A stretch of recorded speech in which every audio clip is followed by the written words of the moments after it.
দুনিয়াতে যত অদ্ভুত অদ্ভুত প্রশ্ন সব আপনি মুসা আলাইহিস সালামের মাথা থেকে পাবেন। বিভিন্ন বিষয়ে আল্লাহরে প্রশ্ন করতেন। সাইয়েদনা মুসা আলাইহিস সালাম আল্লাহরে বললেন, আল্লাহ আপনি আমার এমন একটা জিকির শিখাইয়া দেন যে জিকিরটার শব্দ আপনি আর আমি ছাড়া কেউ জানবে না।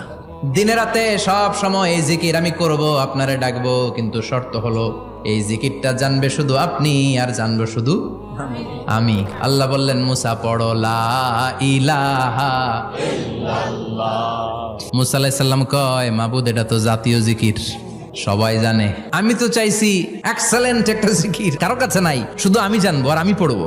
আল্লাহ বললেন, মুসা এই লা ইলাহাকে যদি এক পাল্লায় রেখে দাও, তাম বিশ্ব, 7 আকাশ 7 জমিনটারে তুলে যদি তুমি আরেক পাল্লায় রেখে দাও, লা রাজাহাত কাফাতু লা ইলাহা ইল্লাল্লাহ, মুহূর্তের মধ্যে লা ইলাহার পাল্লা ভারী হয়ে যাবে।